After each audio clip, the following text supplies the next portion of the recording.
let me book artists and hang out and jam with my mates and you're going to pay me. And to my surprise, he thought it was a great idea.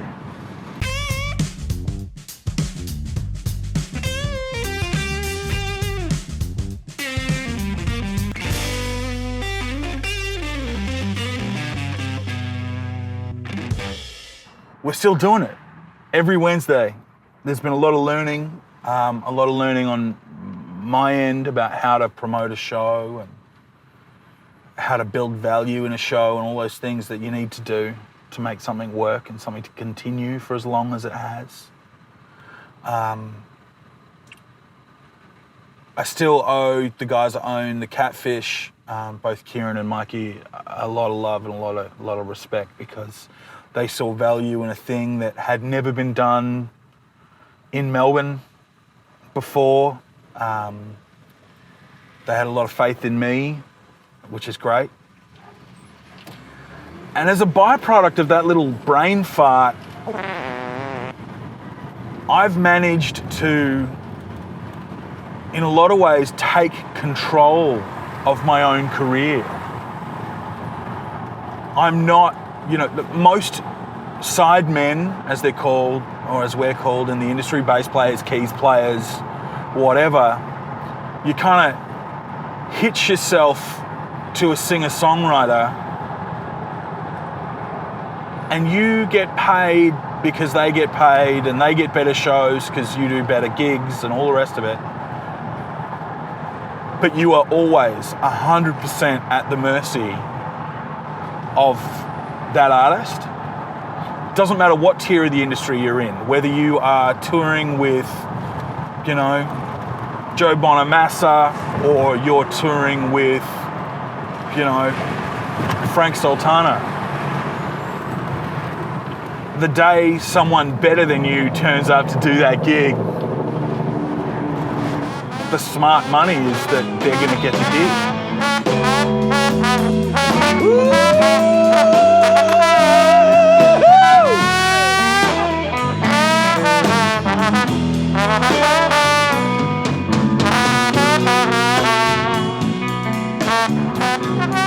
So the Roulette has become a way for me to kind of pull myself out of that bubble. The Roulette is a way for me to, all the goodwill and all the work and all the effort that I'm putting in will be there. It can't be taken away. It can't be pulled out from underneath me. And I don't know, I guess it's mine, It's nice, it's great.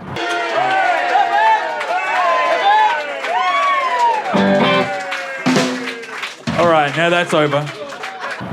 I mean, over the years, there's been 3 drummers that have been kind of long-term drummers.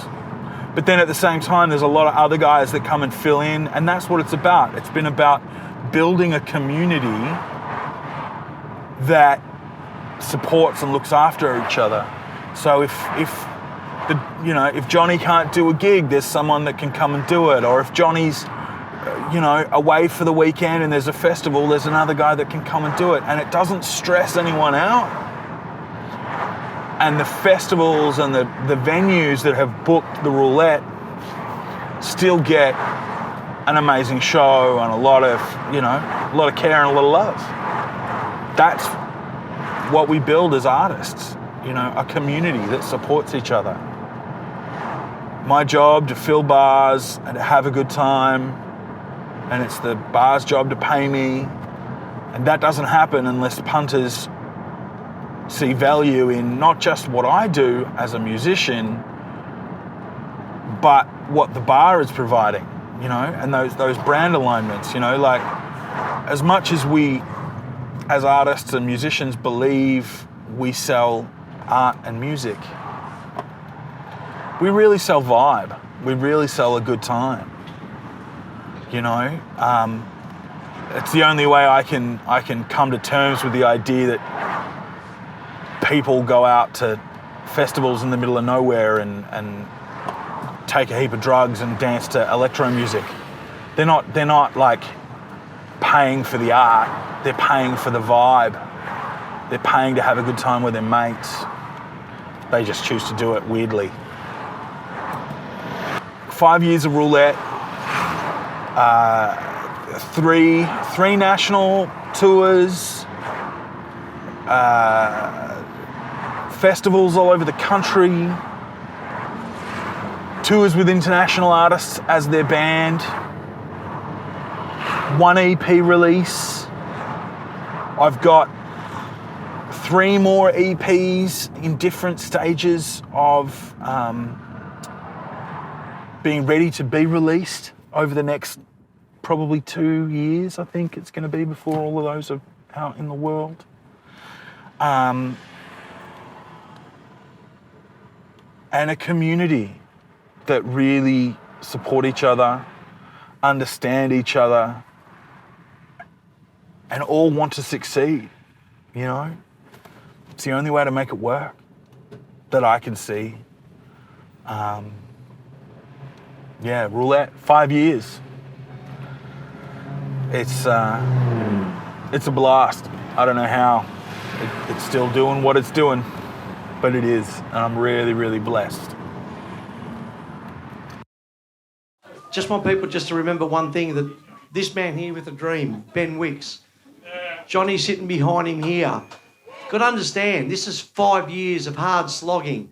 This is the guy that brings local acts here. This is the guy that brings national acts here. This is the guy that brings international acts here.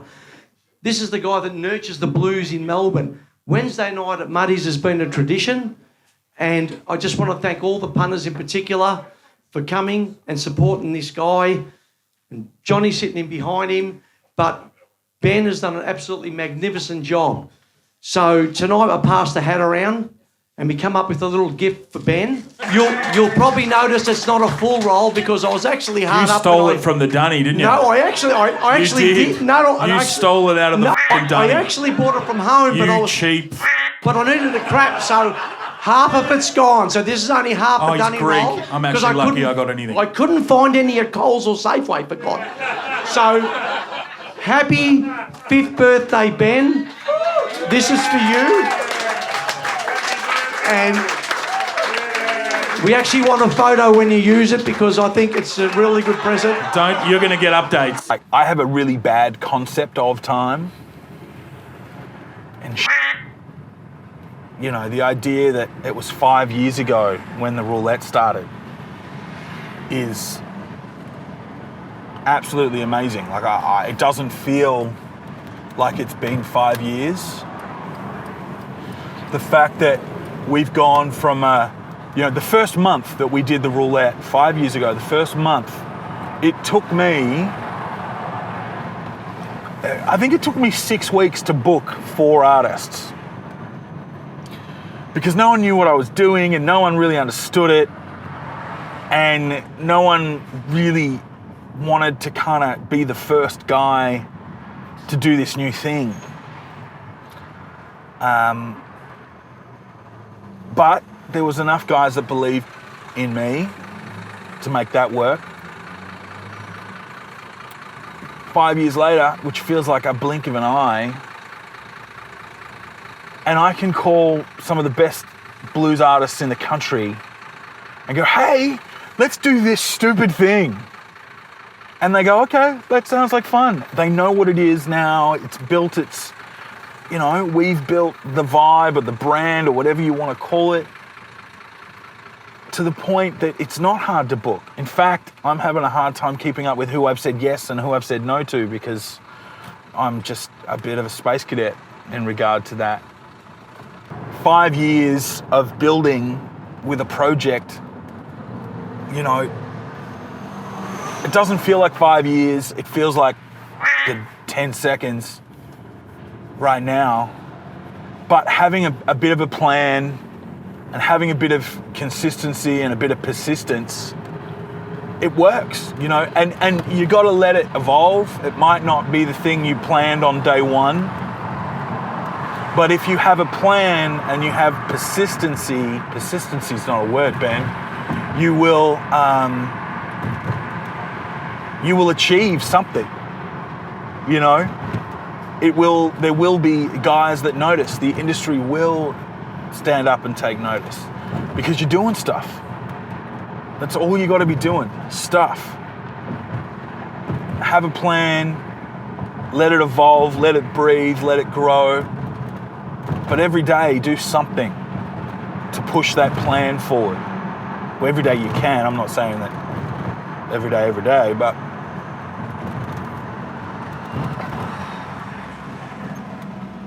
there is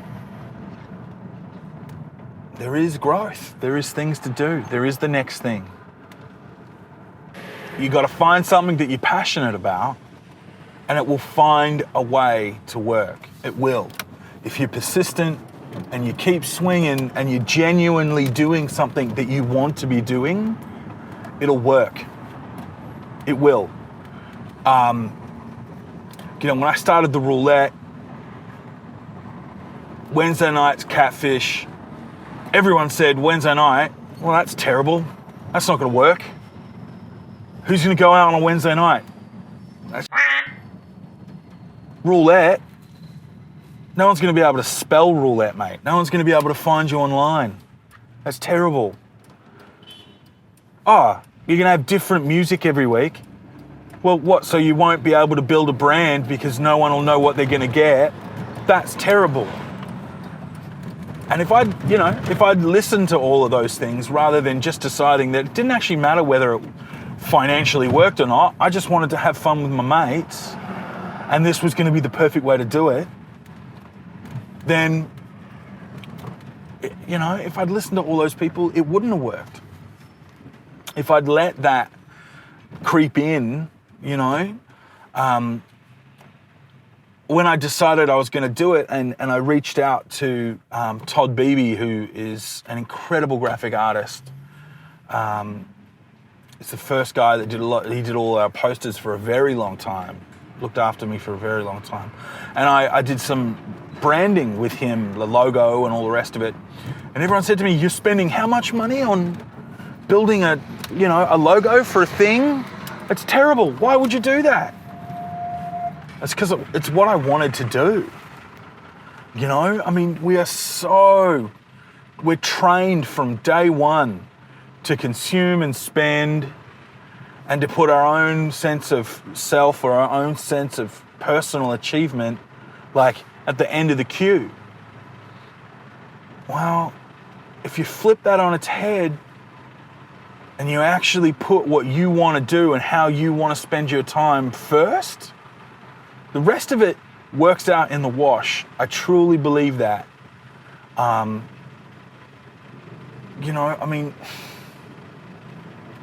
Spending years learning how to play an instrument is not the best use of time if your only goal is to own a house in the boonies and have a 9-to-5 job. We need to, I think it's one of the biggest problems that we have as a culture nearly, making decisions completely around bottom line and making decisions completely around how I'm going to benefit financially the most. Put vibe first for a change. Put passion first for a change.